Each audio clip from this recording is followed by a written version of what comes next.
There are some announcements from the Secretariat. The scheduled time is about to come, but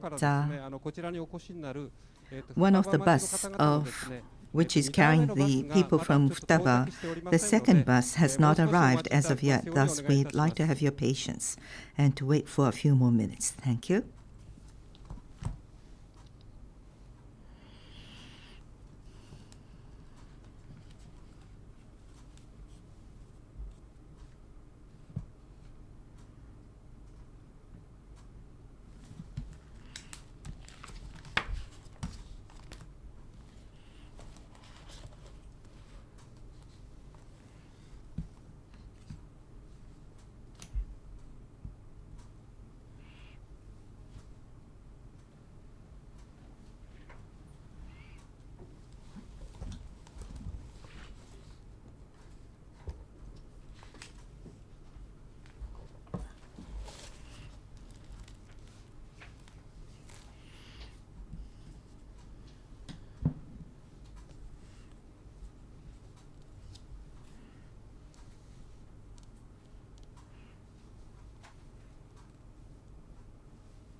Thank you so much for waiting, ladies and gentlemen. The Commission will start any moment, but before we do so, there are some apologies as well as requests. To start with the apology, due to different circumstances, the start of the Commission was to start at 12 o'clock, which we apologize. As for the notice for the commencement of this Commission, it's not that we have given you much lead time, which is another point that we would like to apologize. A point of request. In regard to NAIIC, the Diet of Japan Fukushima Nuclear Accident Independent Investigation Commission, this is to be carried out being public. So we do have the mass media, and the video would also be displayed. Thus, for those of you who are in the audience, there is a possibility that some of your views might be caught by the video. Thus, I do like to ask for your understanding. In addition, in regard to the use of the cell phones, please do refrain from using them. We do hope that you would switch them off. In addition, no drinking, no eating in the hall. In addition, this hall is a non-smoking environment. We like to have your cooperation. At the very end, we do hope that you shall be responding to the questionnaire that we have distributed to you. Thus, before you leave, I do hope that you would make an entry and leave it with us. So much for the announcements and apologies. We'd like to start the Commission. Dr. Kurokawa, please.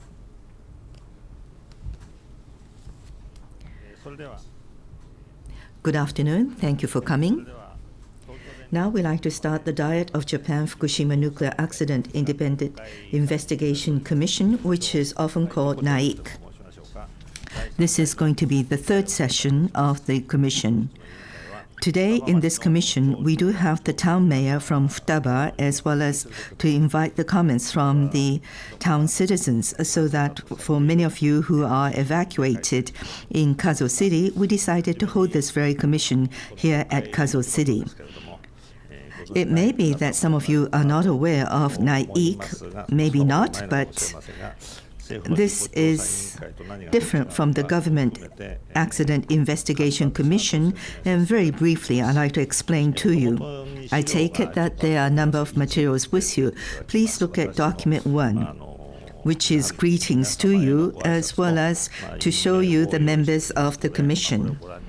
As you look at it, or it could be that you might want to refer to it at a later time as you listen to this session. The biggest characteristics of this session is that the Diet, which represents the people, was the one who established this investigation commission. There is the investigation committee established by the government, and in December they have come up with the midterm report, as many of you are aware, in which so-called Hatamura Accident Investigation Committee. But our NAIIC is different from that, in which it was established within the Diet, in which 10 experts from the private sector serve as an independent members of the Commission. I do hope that you would understand this point. This is a commission constituted by the experts from this private sector established in the Diet, which is the very first time in the Japanese constitutional government history, which means in turn that the members of the Diet place importance to this issue. In other words, the perspective is different from that of the government, so that we are going to listen to the various opinions. Our report is going to be presented to the members, both to the upper house and the lower house, to the president and the speaker. There has been an accident that took place on March the 11th, and we are to clarify the truth and the cause so that we shall be able to make some proposal for the future, which is the very purpose of establishment of NAIIC. Thus, on our part, we are going to identify the causes and the truth of the accidents, and at the same time to come up with lessons and proposals for the future, so that we are to resort to the perspective of those who have suffered from this accident. The first session of the Commission took place over the course of 2 days by us going to the very site of the Fukushima nuclear power plants, and we went to Okuma town, and then we had the Commission to be convened in Fukushima Prefecture. This time, inclusive of the functions of the village government, I believe it was on April the 19th, we are going to listen to the voice of the towns, peoples from Futaba who have evacuated themselves to the Kazo city in Saitama. We would like to continue to hear the opinions of those who have suffered from this accident. Talking about the activities of the Commission so far, very briefly, I would like to inform you what we have been doing. We have been trying to identify the facts of the accidents as well as investigation of the causes of the accident, in which I'd like to call upon Mr. Ishibashi to explain. Thank you. This is Ishibashi speaking. Very briefly, I would like to talk to you about the facts and the causes of the accident, which is under investigation. The accident, in the narrow sense of the word, pertains to the accident at the Fukushima Daiichi nuclear power plant. We would like to clarify the actual situation and cause of the accident. We have had 4 discussion meetings so far. In addition to that, we have had extended hearing carried out to the members of TEPCO who were in charge of the issue, so that we would be able to clarify some of the root causes. In addition, we are going to carry out a number of hearings to the experts, which some have already been conducted. We are going to continue with the hearing in the future, and we are collecting numerous documents in addition, which are to be analyzed, so that we are going to endeavor to clarify the causes and the truth of the accident. Thank you. Thank you very much. I should correct myself. The name of the city is Kazo City. I do apologize, says the chair. Next, there's another group which looks into the facts of the damages as well as to look into the causes. And I'd like to ask Mr. Yokoyama, member of the Commission, to give us a brief report. Thank you very much. This is Yokoyama speaking. This group is to look into the facts of the damages as well as the causes. And this would include, for example, the impact towards the human body as well as to the environment as well. And to the extent possible, we like to look into the details so that we shall be able to clarify the state of the damages at the time of the accident. We went over to Nihonmatsu City, where people from Namie town have evacuated themselves to carry out the hearing. We've asked to the town mayor as well as others so that they would tell us how the situation had been since they have evacuated, in which they would tell us the status of the accident as well as what information was fed into them, and how is it that you were able to use that information, were not able to use that information, in which we are listening to many of the details. In addition to that, we are carrying out different investigations so as to collect the data. Thus, we are going to analyze this so that we shall be focusing in order to clarify the situation. Thank you. Thank you very much. Now there is another group which looks into the policy. Mr. Sakurai, please. This is Sakurai speaking. In relation to the policy investigation, what we are conducting at the moment is to carry out the hearing from those who have suffered, as well as from the relevant cities, towns, and villages, and I'd like to make a report to you. So far, we have visited Aizu-Wakama City, which is where the Okuma town people have evacuated themselves, as well as Koriyama, where Tomioka town people have gone, and Fukushima City, Inuma town, where the Iidate people have evacuated, so that we listen to the people of the government as well as to the citizens.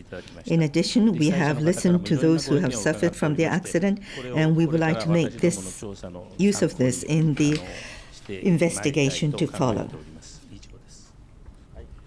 Thank you very much.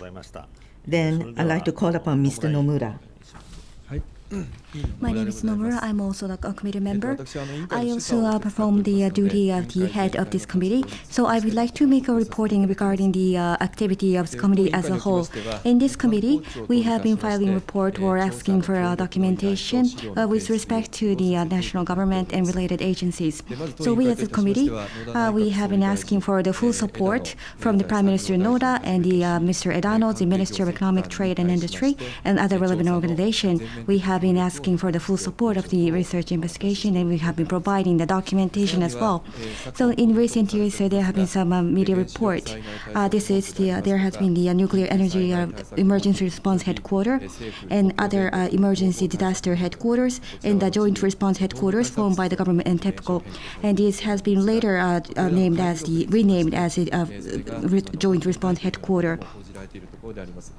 And they were not keeping the minutes of these meetings. But for our research purpose, these documents were extremely important. And from that perspective, we have asked all the ministers who attended the relevant meetings and the relevant organization, we have been asking them to submit the minutes of meeting or the document that they received during the meeting. And furthermore, we have opened a website in order to invite information from the people. And also we have the point of contact there. So should you have any comments or opinions, please feel free to make use of that website. And we would welcome your information. Thank you so much.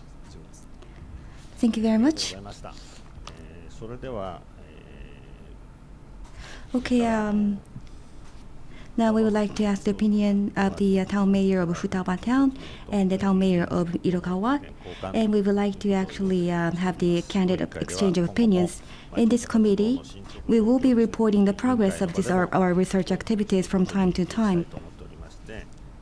And as a position of a witness, the town mayor of Futaba town, Mr. Katsutaka IDOGAWA, will be reporting to us on the status after the earthquake on March 11th and the evacuation immediately after the nuclear power accident in Fukushima. And then we would have an exchange of opinions between the town mayors and the committee members. So Mr. IDOGAWA's explanation will be distributed as the handout material number 2. So I would suppose that the on-field activities have been extremely difficult, and it must be a great deal of efforts to exert the leadership of the town mayor. So I would like to ask your emotion and all that. So I would like to ask Mr. IDOGAWA, the town mayor, to make the explanation. Thank you very much. Thank you very much. So we have the participation of Mr. Kurokawa, the head of the Fukushima Nuclear Power Plant Accident Investigation Committee, and various committee members. We'd like to thank for their efforts and coming to Kazo City. So this was the biggest accident after the World War II. This is an unprecedented challenge, which is to investigate the reason of the accident. So it was said that this kind of accident would never happen in Japan, but unfortunately it did happen in the town of Futaba where we lived. So we lost everything we had in our residence, and there is no way we can actually measure the pain and bitterness. And it is not clear who should be held accountable for this incident. So why do we have to suffer this much? I would like to ask you to conduct a thorough research of the fact so that we can someday grow out of this painful situation, and so that we can actually have we can move out of the bitterness that we have. So when the accident happened, we experienced an intense earthquake. And immediately after the earthquake, we were hit by the great tsunami.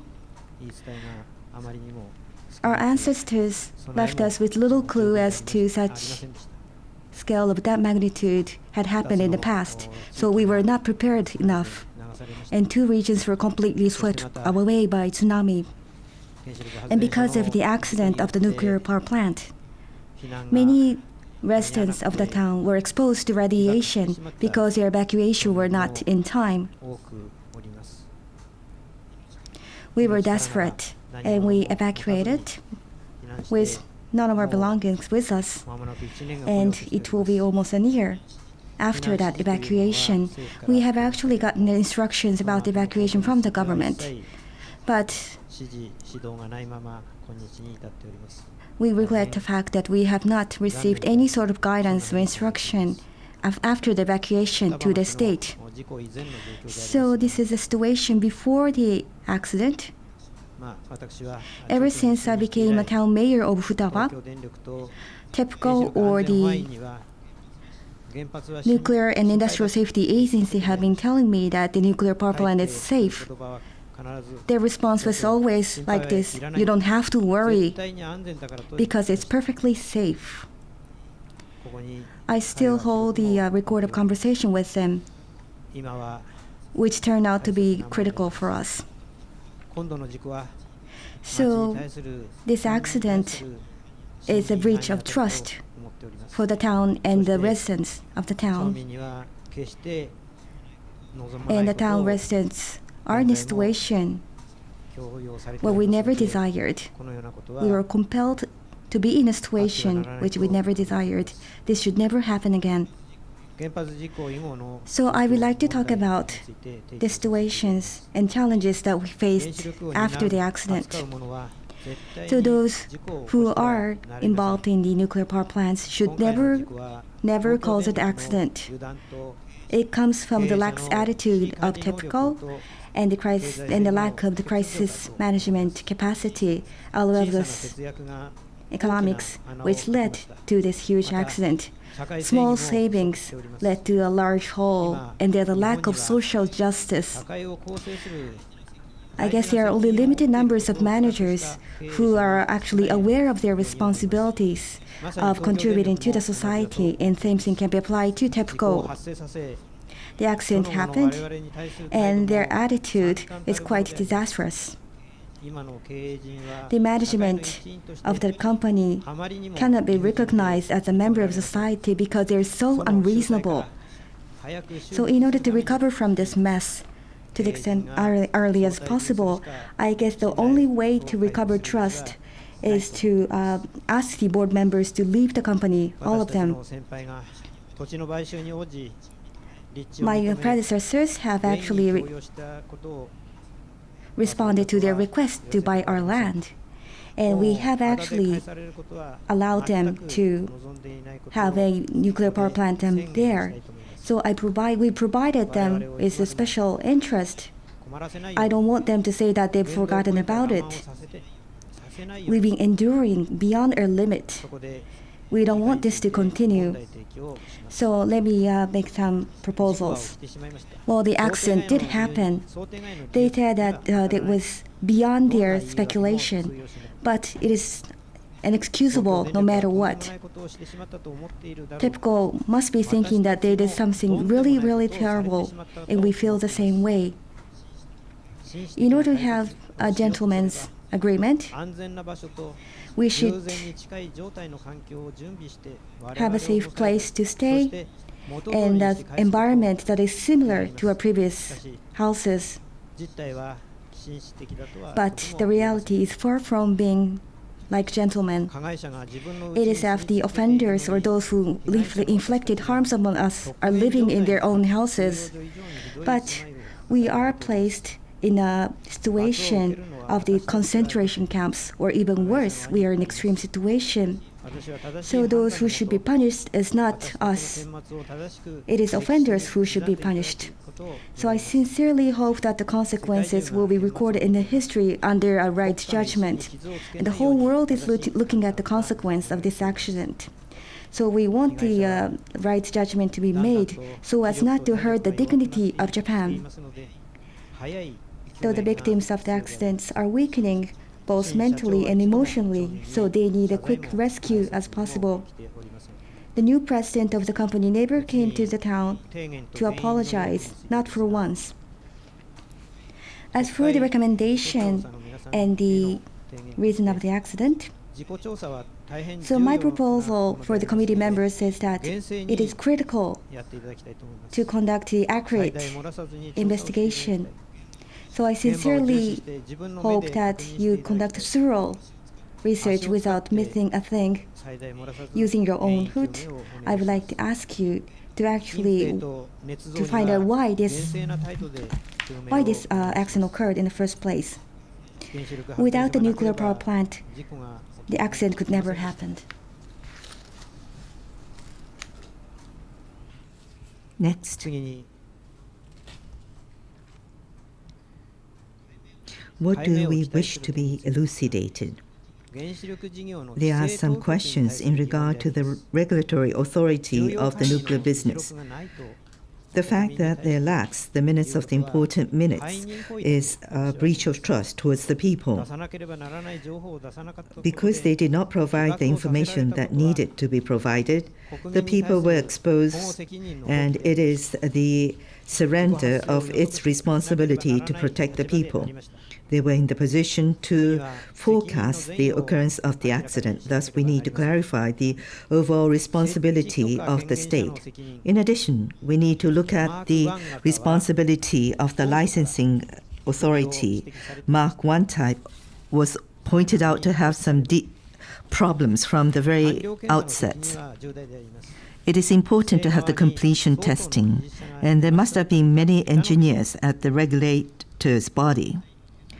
And did the result of the inspection by the inspector verified?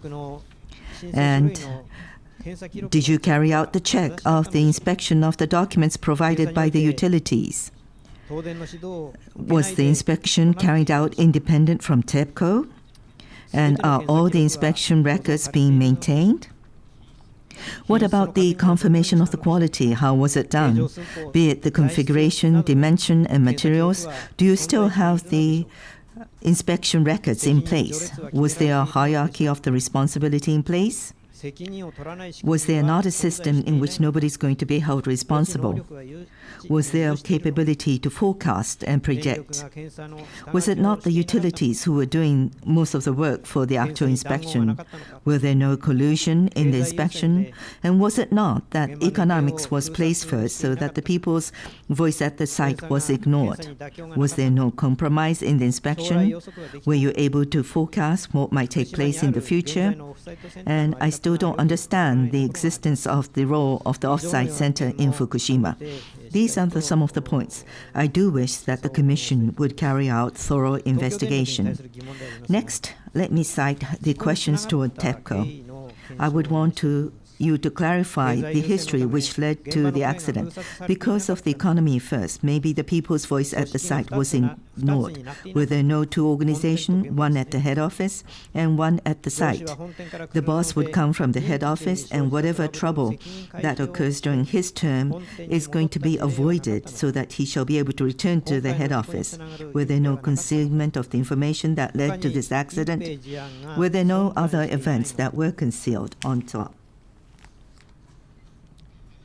The people at the site did not know how to operate, and this is the management responsibility on part of the president. Did you have enough training of the human resources? Did you endeavor to get enough engineers? Did the crisis management department fully functional? Were they not backward-looking in terms of crisis management? It is not allowed to have the diminutive view of the accident.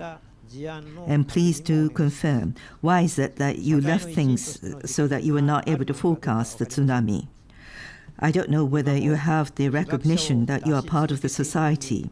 We have still very many people who are suffering. This is not somebody else's problem. And I feel no heart and feeling of apology in the issue related to the compensation. Since the overall accident is not clarified at present, is it not because some of the plants were old? Were there passover of the necessary technology to the future generation? Is it that you were able to pass on? what needs to be passed on? What about the state of the training and employees of the staffs? These are many of the questions I have in mind. Another question towards the meteorological agency. Were there no problems in the provision of information towards earthquake and tsunami? Information on tsunami is not sufficient, just telling the height. Did you not have the wrong sets of judgment criteria in looking at the size of the tsunami? The size of the tsunami is to be measured by the height of the tsunami as well as the time that the waves are pushed, and it will be proportional. Quite often, we did have a major tsunami alert in which the people were getting used to it. I think the alerts should be revisited so that you would come up with new set of standards and to educate that to the people. Are you making very many suggestions to the utilities about the possibility of tsunami? Next, let me share some of my comments about the exposure. There is standards for safety that we don't understand, and there is nothing which is going to be safe being exposed to the radiation.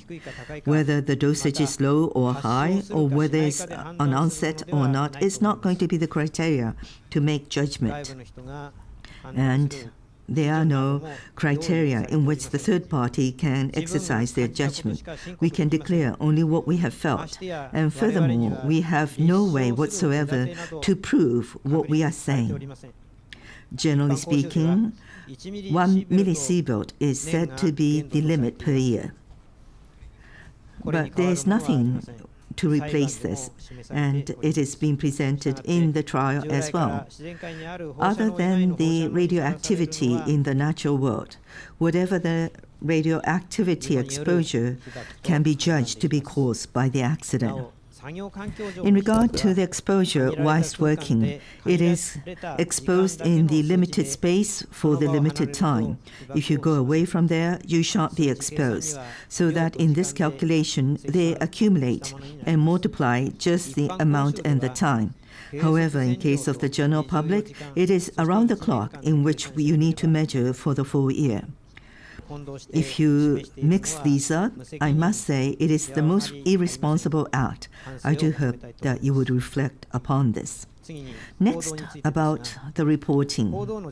The power of the mass media is great. You can make the damage to look large or small. What is important is to provide the accurate information. What is important is to tell the truth. For the future generation and for our children and grandchildren, I do hope that correct records are kept. Next to the prefecture of Fukushima, were you able to provide the appropriate information to the citizens of the prefecture? Were there no gap in trying to protect the citizens of the prefecture? The citizens of the prefectures are wanting to have a major assistance. And have you, on behalf of the citizens, placed more and more requests to the national government? I do hope that you would appeal the danger of the radioactivity so that you would put a stop to the further exposure of the citizens. And to TEPCO, I hope that you would speak on behalf of the citizens in which what citizens do want. And for the interest of the citizens of the prefecture, I do hope that you would request further cooperation from the state. For the citizens, both to the government and both to the TEPCO, I hope you would have a strong stance in negotiating with them. Next, let me talk about the Government Dispute Settlement Panel. As we are to negotiate with TEPCO in the future, I wonder if the guidance which have already been produced would not be a hindrance. I'd like to revisit this later on. The disputes have not occurred as of yet, but if the midterm... I'm sorry, says the speaker. There is no dispute as of yet. But despite that, if the interim guidance is to be issued, then this guidance may not be the result of the detailed survey, nor is it the result of such investigation. Is it? I am not sure. If you are to provide this, then please do investigate the actual situation in the accurate manner. How was it calculated? What was the basis for your calculation? Are things I'd like to know. We have the precedents. One is Ukedo Fishing Corps, in which the compensation was said to be 50 million yen or 30 million yen, in which these compensation were provided to the fisheries co-op. And in Tokai village, there is compensation provided in relation to the JCO. And based upon this, I'd like to present my opinions. I would want to make you public the procedures of the discussions that took place in the government dispute settlement panel. Why was it the guidance was provided before the investigation? Why did you cite the examples of the traffic accidents? I believe that TEPCO's input are not in it, but how is it the committee members were selected? Is it true to understand that neutrality is assured? But in order to do so, I hope that a different government body other than MEXT would be in charge. I'd like to know the calculation basis as used in the guidance. And I hope that you have not made any compromise in regard to the major accident that has taken place. I do hope the future generation would not criticize these guidelines. We are able to do so by fully being aware of what took place at the site. Is it not true that you went backwards from the total amount? Is it not true that you have not tried to have diminutive ways of looking at it? There is no basis for the calculation of the exposure. I do hope that the midterm guidance would not work detrimental to the interest of the victims, but I think it has. How should this be dealt with? Next, in regard to the radioactivity, there's a word bona vacantia. Nobody is to own this. This is the word that's used when there is no ownership. As for the radioactivity that was released to the outside, we are told that it's not TEPCO who owns them. Then whose is it? In the interim storage facilities, who is it going to accept those who has no ownership? And if you do so, it is so irresponsible. And if you are to do so, the next generation would scold us. And in the recent press articles, this was from the 27th of Asahi. So it says that the Industrial Safety Agency has not caused any measures taking into account the possibility of losing all the electrical sources. So, because of the in the aftermath of the thermal accident in the U.S. government has taken some measures. Japan didn't. So, given that fact, we cannot help becoming outraged by the fact, and this is not just about me or the resident of the Fukushima who suffer from the damage, but the people of the nation as a whole. So there will be so many things coming out later, only after the accident occurred. So I've been saying so many things that the residents of the town are looking for accurate investigation into this accident, so that we will have no hard feelings left behind. Thank you so much. Thank you for your wonderful message. Your emotion was keenly felt. Thank you very much. I'm sure you have any questions and you want to exchange opinions. So I would like to make one comment with respect to the Futaba town. So I mentioned earlier that it was in the 19th of April, but it was factually incorrect. It was March 19th. And about 1,200 residents has moved to Super Arena, and on the 31st of March, they moved to Kazo city. So all of the town population is about 7,000, and about half of the residents moved to outside of the prefecture, and half of them stayed within the Fukushima prefecture, and about 1,100 people went to Iwaki city. Any people are staying at the temporary shelters. So I'm sure that all of the residents are suffering in one way or the another. So I would like to talk about the 11th of March. So right at the next of the number 1 nuclear power plant of Fukushima, it was of course hit by tsunami. From the evening to night, the situation was quite disastrous. And town mayor and Mr. Sasaki, the chairman. So there is a homepage of this town, and we have been seeing the message of the town mayors on this website. And this is quite painful to watch. So I guess there were many questions as to how we instruct, how the government should give its instruction to the town residents. And there has been many argument and communication taking place between the TEPCO, nuclear power plants, as well as the Nuclear Safety Agency. So there has been a great confusion. And I would like to ask your explanation regarding the actual situation or the aftermath of the incident. Well, we were in a situation where we had no idea as to what to do. So in the evening of the 11th, many of the residents have already lost houses. We have used public facilities such as schools and evacuated there. In Nakano district, Nakahama district, some suffered from the damages of the tsunami, and some of the houses of the residents were swept away by tsunami, and many made a desperate escape from death. And after this narrow escape from death, they evacuated to such places like schools, and they spent the night. So we had to actually secure the electricity and drinking water. So this came in as first priority. So fortunately, there were limited areas without electricity, so we somehow managed to spend the night.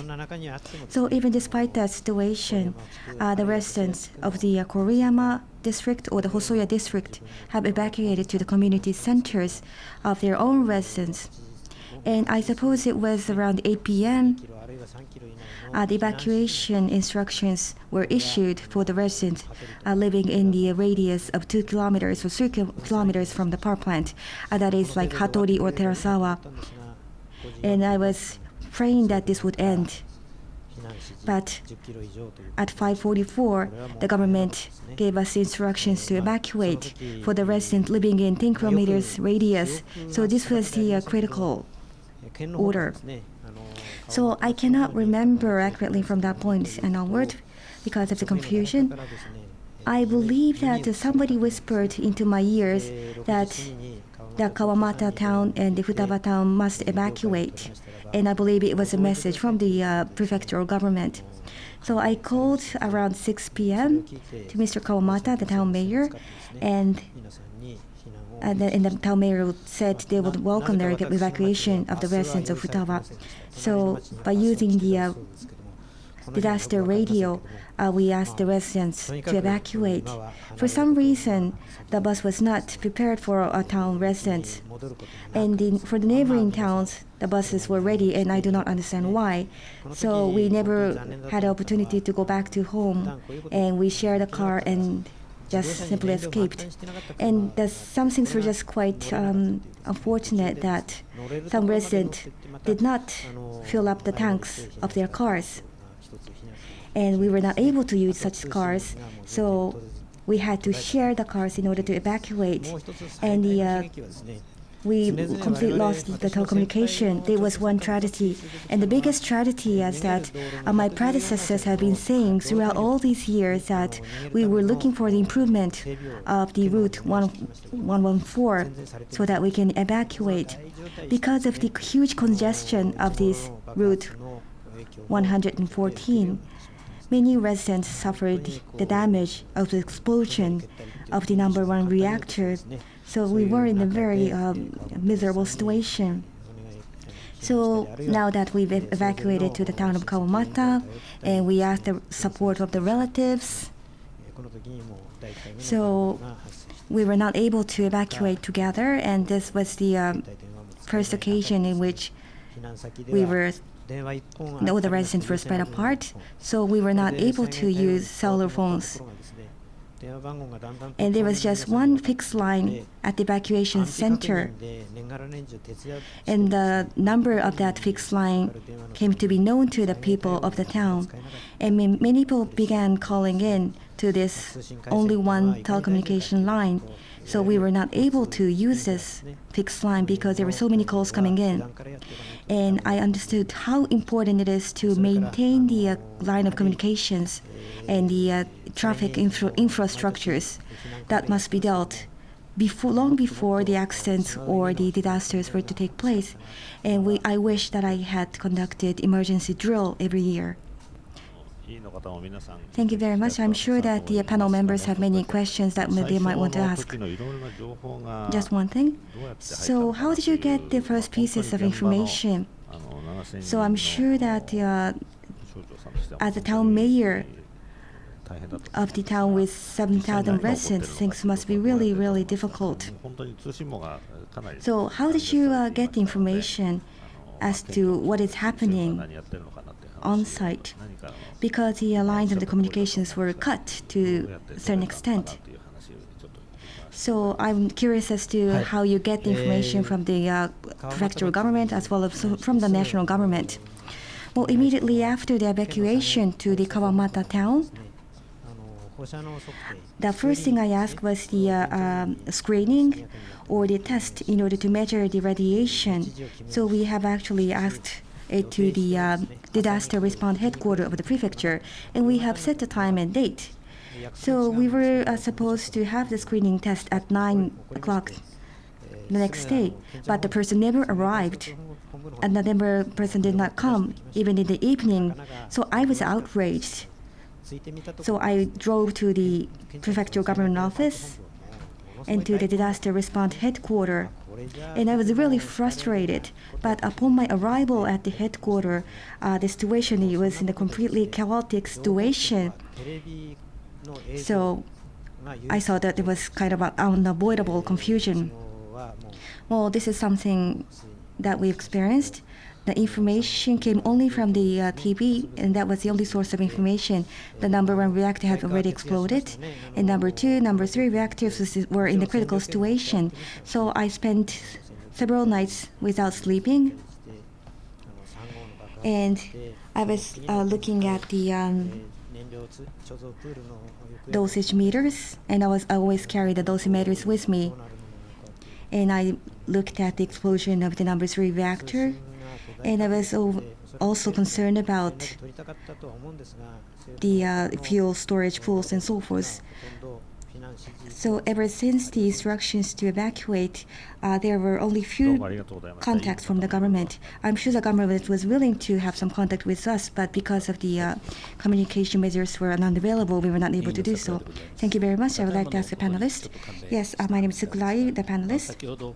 You mentioned about the evacuation of 2 kilometers or 3 kilometers or 10 kilometers in radius, and there is a confusion. So how did you get the information about this evacuation instruction? So it was around 5 o'clock.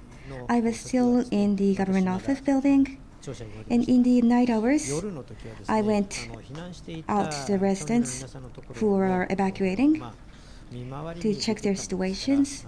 So I did not get information. And from the staff members who were still in the municipality offices, they got the information, and then they were passing information to the local municipality tops in each villages. So as I was visiting the evacuation center, I got the information, and I realized that the residents of the Kuriyama has already evacuated to Hattori. So I was not able to use the cell phones. I had a wireless phone from the local offices, but I was moving back and forth, so the information was not sufficient. Thank you very much. Thank you very much. Just one point. How is it that the town office official came to know at 5:44 in the afternoon?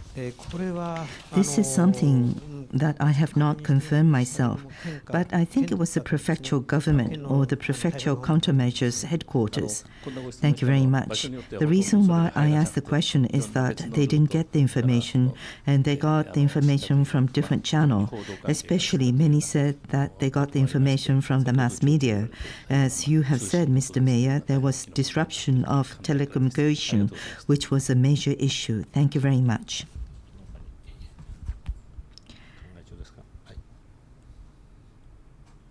Please, Mr. Oshima. This is Oshima, member of the Commission.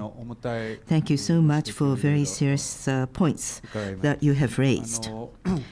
In listening to your explanation, you have not referred to the issue of the human resources who are involved in nuclear. There are people from different sectors, for example, those who are dealing with the nuclear at TEPCO, as well as other experts. In addition, there are the people who are doing the inspection or the maintenance work at the site of the nuclear power plants as well. So there are different kinds of people involved, but especially at the site, whether it's the maintenance and or training or inspection, I take it that many of these people are from the subcontractors or sub-subcontractors. And I wonder, what are your opinions, Mr. Mayor, about these people? I'm sure you've seen it a lot, so would you like to clarify how things were in reality? Yes, it's not that I know all the details, but there are people who are working on regular hours as well as those who just come at the time of the regular inspection. So the group can be divided into two. The issue is that at the time of the regular inspection, there will be many people who are going to be at the site, far more than the usual workforce. I did have the question as I wonder how these people were being trained.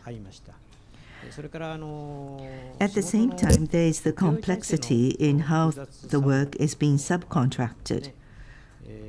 There are the full-time employees, there are the temporary workers, or it may be that there are some who are being employed merely on a spot basis. If you are full-time employees, you would be assured with the Social Security system, but if it's workers who are employed on a spot basis, they have no Social Security assurance, and they may be employed on a daily basis, and I had the doubts whether these people were being paid, and I was wondering whether they were able to assure the continuity of the work as well. In that sense, I had many questions in mind. It is because of TEPCO, who is the one who has the ownership of the power plants, who should be managing the human resources to the very low end of the pyramid, because the actual work is done by these people. These are the people who are going to turn the screws, or they are the ones who are going to use the parts and components. And I was wondering whether all such work were being confirmed, inclusive of the inspection. In other words, I believe there is the check mechanism in place, but in the trial operation before the resumption of the operation, there had been quite a bit of troubles from time to time, and I thought maybe it is related to the issue I elaborated. Thank you very much. Another point, which is related to the site. In listening to you, Mr. Mayor, you said that it could have been that the voice of the site was ignored because the economics was given the higher priority, so that such a voice did not reach the upper echelon of the company.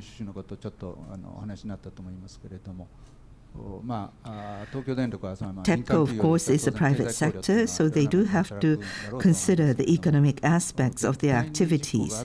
But nuclear power plant is a power plant that should have no accidents. And do you think there was some omission and oversights because economics was given a higher priority? Were there any incidences or events that you would recall that there had been oversight on part of TEPCO? Any comments, please? It's not that I have the overall picture, but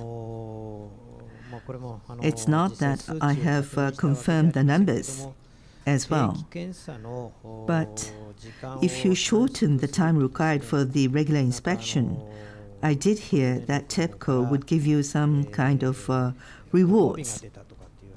And I've heard stories like that in the past, having done a good job shortening the time necessary for the regular inspection.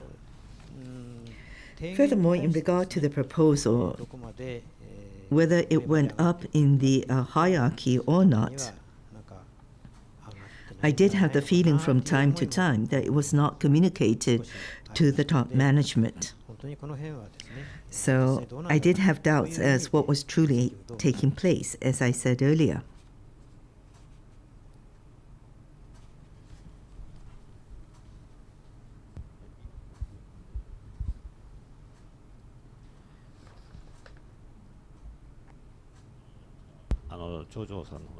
Please communicate directly to the mayor. Anything else? Mr. Ishibashi, please. It may be that I misheard you, but I thought earlier you said that different kinds of evacuation drills were necessary. Could you be more specific as what was needed? Well, the off-site center is located so close to the nuclear power plant themselves, and in reality, they were useless.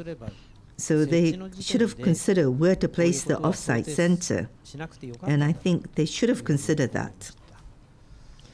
When the off-site center is located so close to the nuclear power plants, the off-site center was useless from the very beginning. They should have considered this when they considered where to site the off-site center, so that the off-site center would be located at a distance far from the nuclear power plant, because off-site center is to address the emergency, but this was not usable from the very outset. Thus, I'd like to ask the person who made the judgment in regard to the siting of the off-site center, what was in his mind. Related to this, maybe this is something that should be asked at the very end. But Mr. Mayor is heading the National Council of Cities and Towns and Villages, where nuclear power plants are located. And since 3/11 last year, approximately a year has passed in which it was quite difficult for you in many aspects. And in this Japanese archipelago, never should this accident be repeated. However, as you face the nuclear power plants in the community, there are many other cities and towns and villages who are the sites of nuclear power plants. And what would you like to tell these people the most in terms of citizens and the mayors? What is the strongest message? Or it could be 2, 3 messages, but please share them with us. Yes. I thank you very much for you asking me this very question. This is a very topic that I would like to talk about. We don't know the conclusion as of yet, whether it was good or not to have sited the nuclear power plants. We don't know the results, but at this point, it was not good. Many of the Japanese people might complain to me, you are the one who invited the nuclear power plants, and you have received so much grants. The things were good so far, and now you complain about the radioactivity, and we are scolded. And people say that we went through such a good time. But that's not communicated to the people in a proper manner. I would like to say that I should have explained what good things were. There is the standard financial demand amount as set forth by NAIIC. And based upon the standards, if there is lots of grants, then the tax revenue distributed to local governments will be decreased. In case of Futaba town, we had 300 million, which was reduced to half from 600 million yen in the days of Koizumi reform. And in a town or village in Aizu district of Fukushima, they receive more than 5 billion tax revenues distributed to local government, but they receive little grants. This is something that's not understood by the people. People in general understand that we get lots and lots of money, which is something that I would want the people nationwide to understand. Because if you get a grant, you get reduction in the tax revenue distributed to local governments. So it's not that things were that great. And amidst that, we have cited the nuclear power plants. It's true that we have received grants and some of the buildings and others were built. That's true. However, we left everything behind. These are things of the past. What do we have? The only thing we have is debt. It's quite a lot of debt per person. We have debts. We wanted to leave the debts behind, but that's not possible. And there are other things that we've lost that is quite huge. That is the plot of land that we inherited from our ancestors. We lost everything. We lost our land, everything. And I want the sighting experts throughout the nation to come in and visit us. I want them to see. I don't want them to close their eyes, and I want them to come to see the reality. Why it was so good, why it was so bad. If they come, we can brief them. And as a consequence, we are in a terrible situation. So my conclusion that it was never a good idea to have this nuclear power plant. And furthermore, the TEPCO has shown a gesture as if they're unwilling to pay the compensation. So many people had a business there and nurturing their family, and so many feelings and emotions are left behind just because we had this nuclear power plant. And we have this emotion which must be paid back. We cannot go on without being paid back, and that is a compensation. And people from the nationwide would criticize us for asking for more money through the compensation process. But we just want them to compensate for the loss that we've suffered. It is not we want something to be positive territory. So we have to make a justifiable request. If we were to add up all of these emotions, this will be quite huge. Huge in terms of negativity. And TEPCO has a huge market, and the company itself is huge. If the local power company were to cause such accident, there will be nothing a company can do. I'm sure that we'll be placed in a further worse situation. Well, taking into these factors into account, we must rethink as to whether to have a nuclear power plant or not. And I sincerely hope that the deciding expert of the nuclear power plant will take into account as they make a decision. Thank you very much. Any other comment or questions? Mr. Yokoyama? I'm Yokoyama. So I would like to move back a little bit. So as you evacuate, you mentioned earlier that you spoke to the town mayor of Kawamata town, and the Kawamata town mayor welcomed the residents of Futaba open-handedly. So maybe geographically, as a consequence, it turned out to be a not so bad evacuation site. But if you look at the data from Speed 1, it seems that the contaminations were spreading in that direction of the Kawamata town to which you evacuated. So was that a coincidence, or is there sort of some kind of structures in the times of evacuation, or were you not thinking about it? Well, this is the issues that are common to Futaba town and Namiya town. If I had the information readily available, I would have moved to a different direction. So even within the Kawamata town, the residents of Futaba could have been exposed to radiation to some extent. The graveness of the sin is something immeasurable for us. So maybe in the higher up, in the national government power structure, so they might argue that they were considerate of us, or they might wanted us to they might wanted to avoid a panic or something like that. But what need to be informed must be informed with responsibility, and I truly regret that there was lack of information. So earlier, You mentioned about your experience visiting the disaster response headquarters of the prefecture, and everybody was in a chaotic situation, and you were not even able to say complaint to the government. So maybe we should have some kind of a structure in place so that we can actually follow these in the case of emergencies, because we all can panic in times of disaster. Do you think is there any possibility for the government to change its structures in order to be more responsible to disasters? Well, yes, this may be a very tough question. So I guess, yes, you're right. Maybe the point is how you think and how you prepare long before the disaster will be critically important.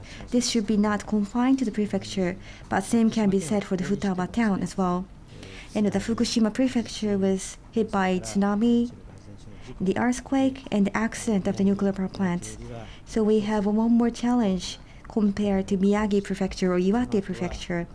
And there are the damage caused by the rumors of our product being exposed to radiation.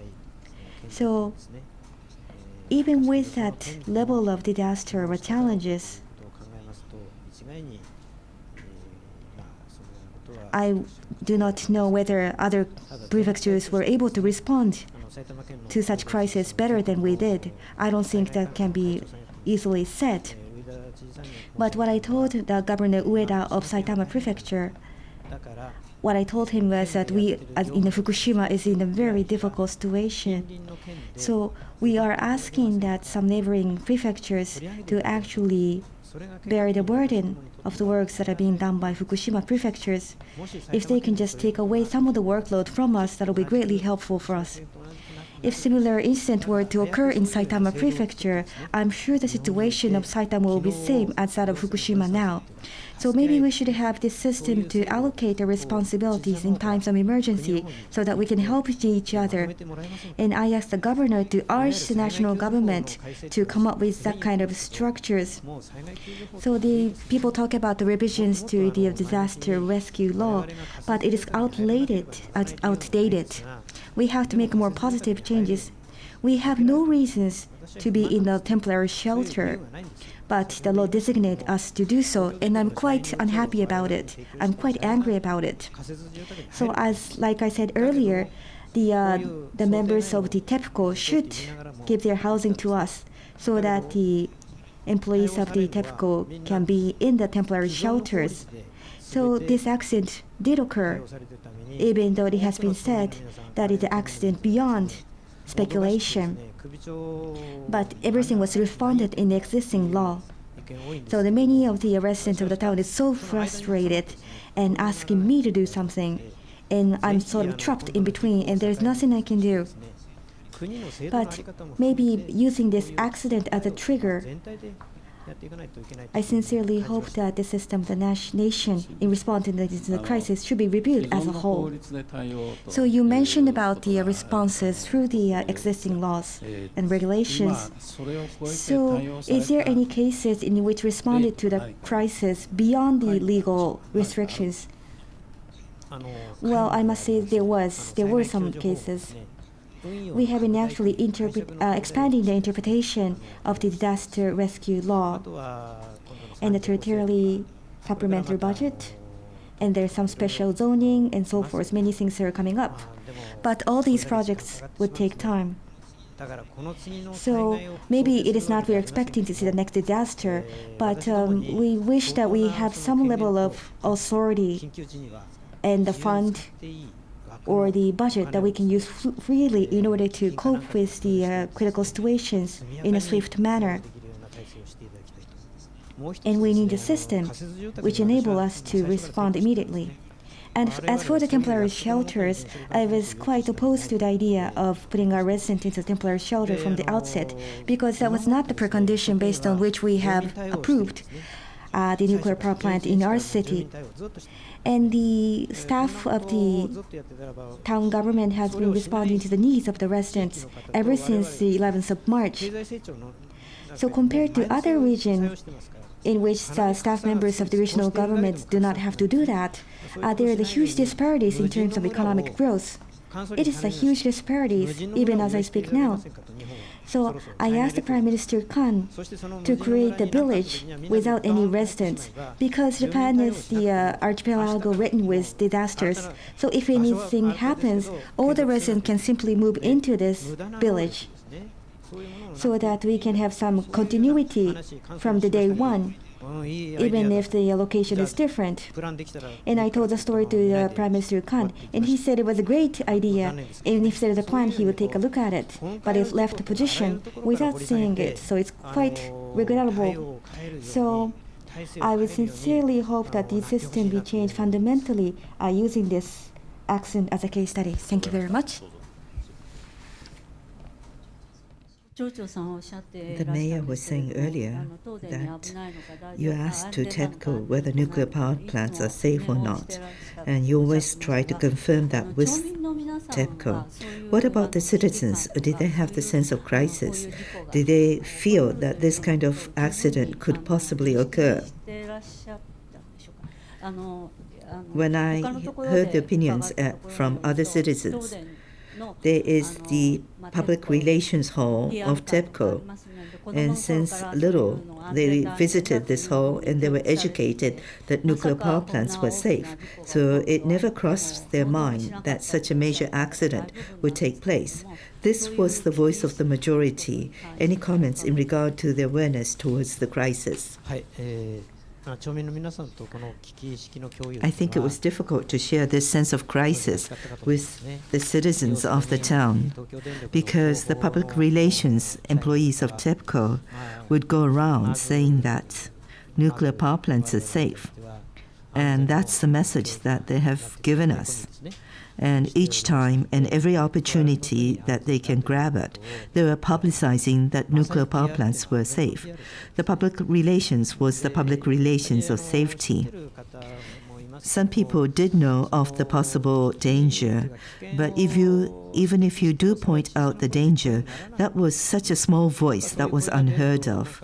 And when such a voice is voiced, then it becomes a voice without the ownership in which nobody heard it. I have been told repeatedly that it would absolutely never happen. Each time there was an opportunity, I did ask whether nuclear power plants were safe to the top people of TEPCO as well as Tunisia, because I had concerns. I would raise the question, but they would always say absolutely or perfectly safe, and those are the words they've used, and those words were used in order to enable the siting of the nuclear power plants. Thus, the sense of crisis was not shared. The public relations by TEPCO was superseding. And in regard to the iodine tablets, what was the situation? It was not distributed to each household, right? Were they placed at the evacuation center? What about the treatment of the iodine tablets? Ordinarily, we would have Soso Health Center where the iodine tablets are stored, and this is where the tablets were to be distributed.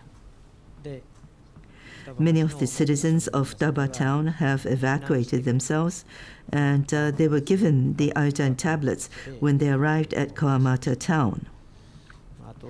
For those who took their own initiative and evacuated far away, I believe iodine tablets were not accessible to them.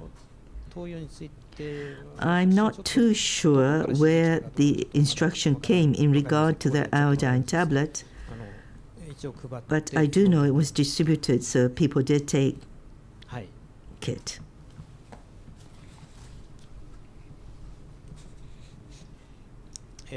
When was it that they've taken it? I forgot which day, but after we evacuated ourselves to Kawamata, maybe on the second or the third day?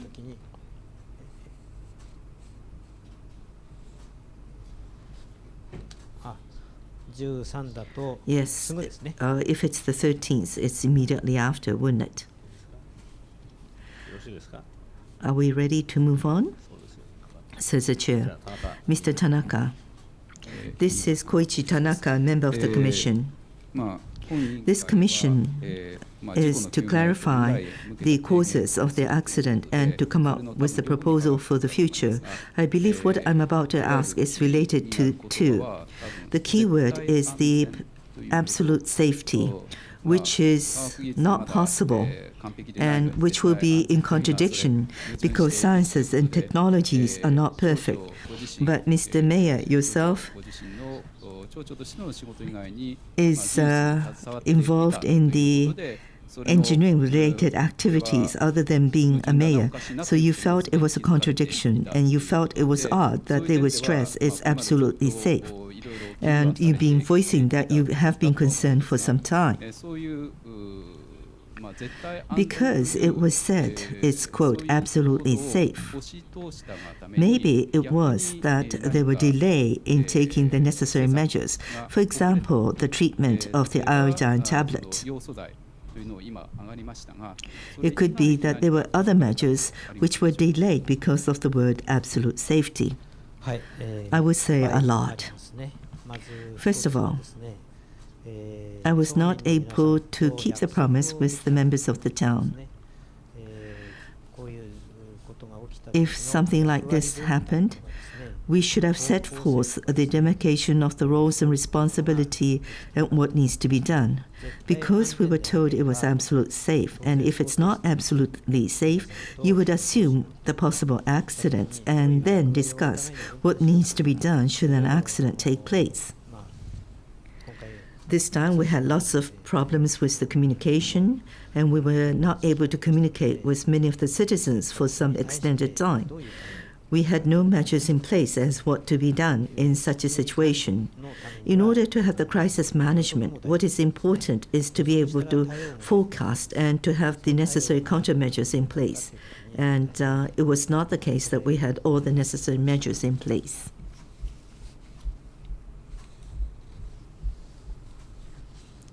Mr. Nomura.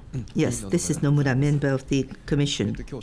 As I listened to the explanation, immediately after the accident, thanks to your judgment, Mr. Mayor, and thanks to your network, you were able to communicate with other town mayors so as to lead the evacuation of the citizens. But after the accident, when was it that the government has communicated to you, Mr. Mayor? What was the timing in which the government communicated? And what kind of information was fed to you? Or it may be that you have not been contacted as of yet. But I was wondering at what timing the national government had given you some kind of direction to you, Mr. Mayor. When was that, if you recall? Well, the Prime Minister came over and he did apologize about the accident. But in regard to the specific action program, or should I say the accident report, we have not received any as of yet. I don't recall any. Ministers have visited too, and the parliamentary secretaries have visited, but they were talking about bits and pieces, so it's not that they have given us the information in a comprehensive manner so that it would be visible to us how things are today and what's going to be in the future. No, nothing like that has taken place. I'm sorry, maybe I didn't phrase the question in the right manner. In regard to the specific evacuation immediately after the accident, were there any direction or instruction by the national government as how you should evacuate? Is it true to understand there were no communication? That's true, no communication whatsoever. Mr. Ishibashi, whether the nuclear power plants are absolutely safe or not, it was in July the 16th, 2007, at Kashiwazaki Karia nuclear power plants of Tokyo Electric Power Company was hit by Chuetsuki earthquake in Niigata Prefecture. And if you look at it, they were lucky in a sense that it could have resulted just like Fukushima nuclear power plants. Whether TEPCO, NAIIC, or other experts, they didn't make a big deal of this, and they continued to give the message of nuclear power plants being safe. But you had some doubts about the absolute safety. But having looked at that incident, did you feel that this could become a real problem in Fukushima Prefecture as well? Or did you not feel that?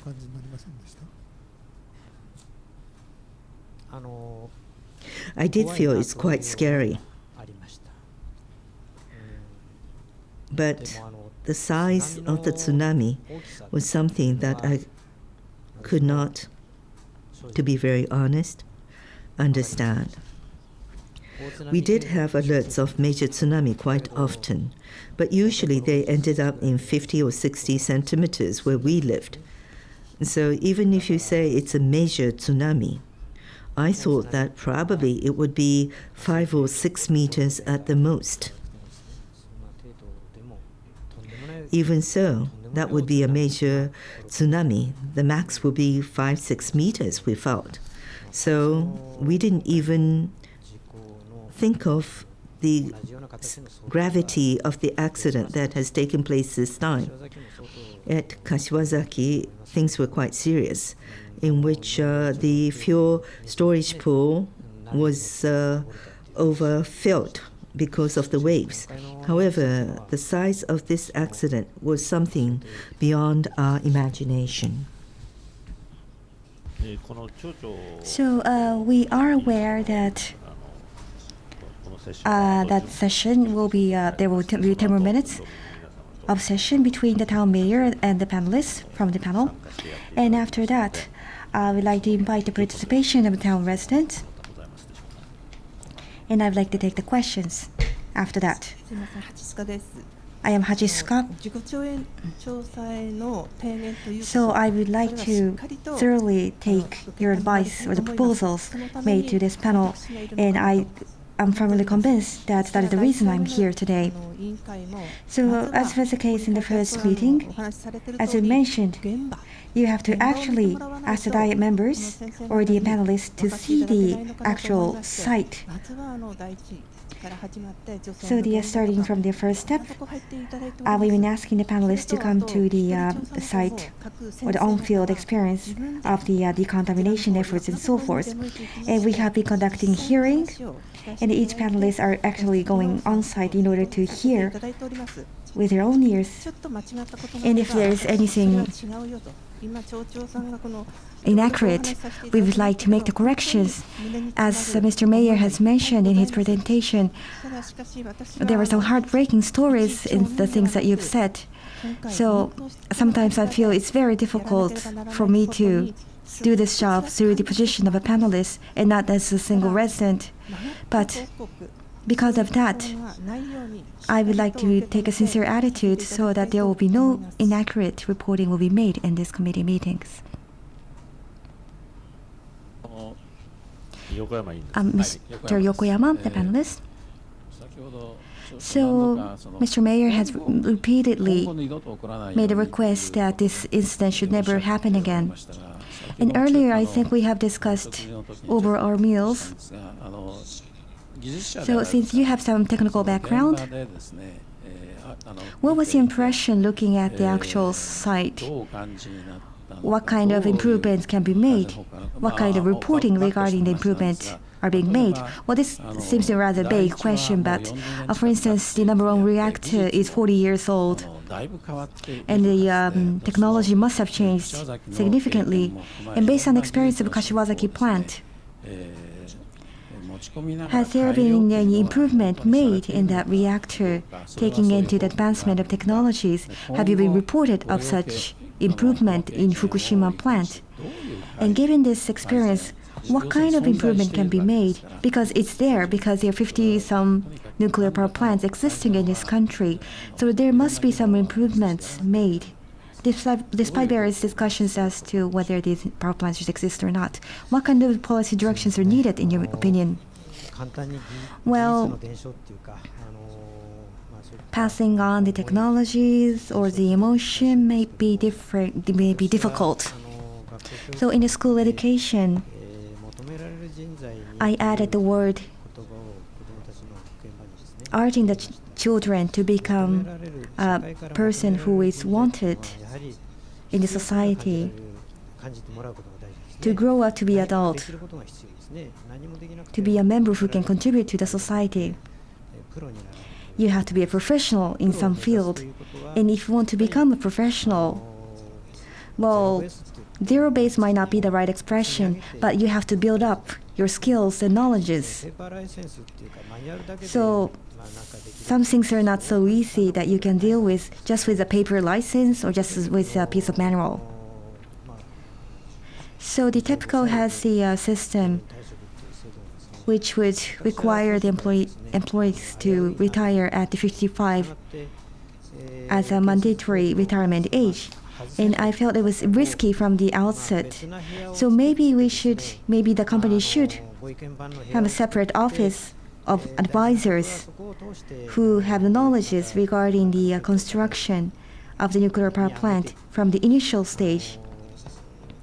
And they should be kept they should be kept within the company as an indispensable member of the company. And I think I have made a proposal because those people have actually took their time to acquire such skills and knowledges, and they will simply leave the company just because they've reached the retirement age. I think there will be huge loss, and I've been pointing out to that.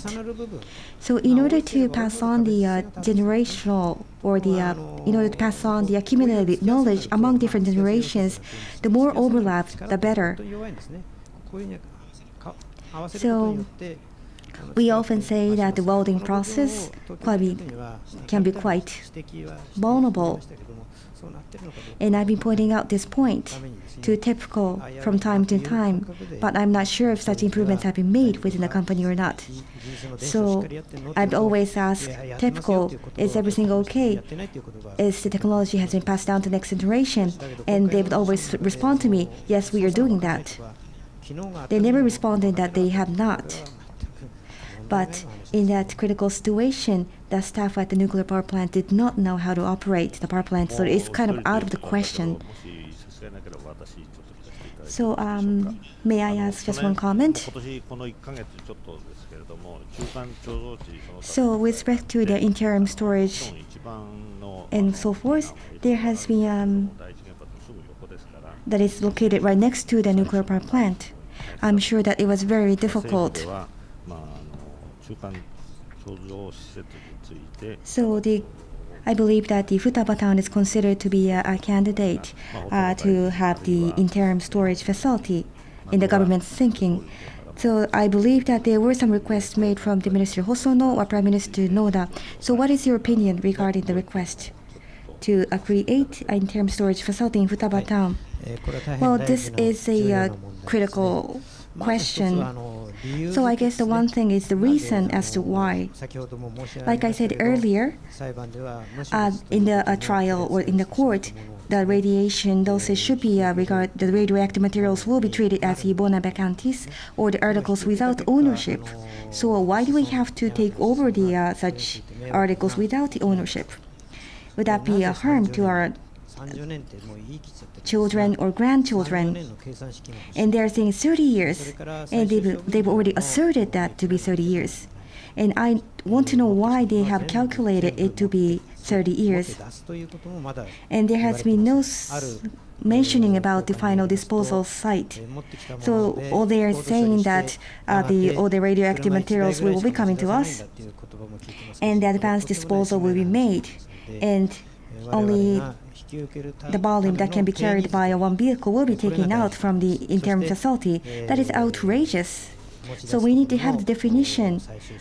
If we were to accept the interim storage facility and the final disposal center, and throughout the world, no country has ever managed to resolve the issues regarding the final disposal site. And this is not an easy issue.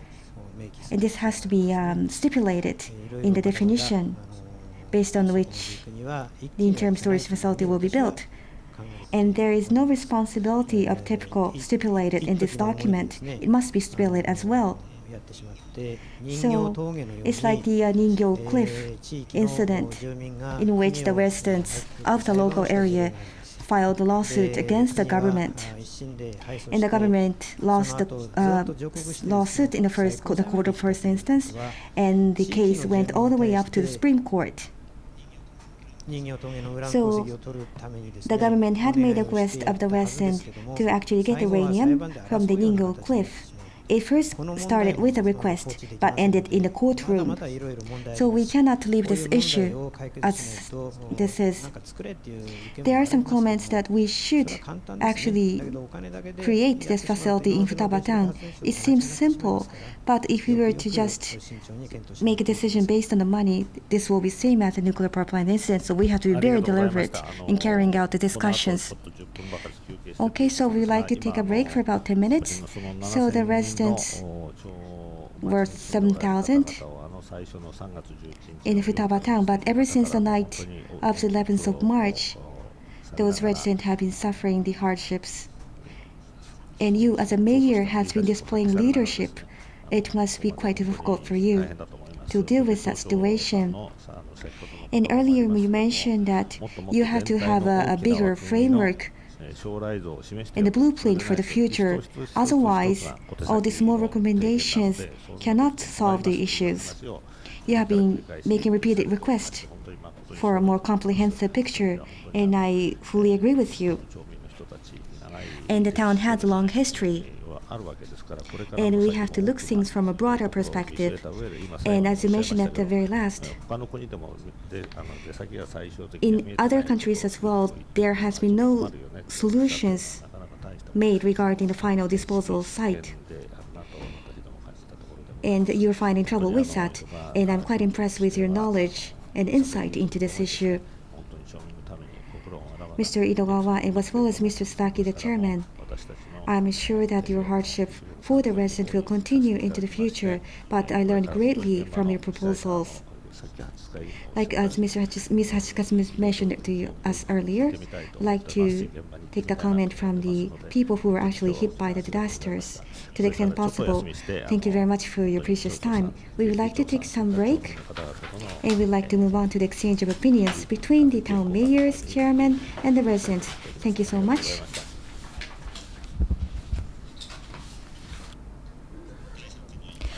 So with that, we would like to announce the closing of the third panel meeting. Thank you for your cooperation.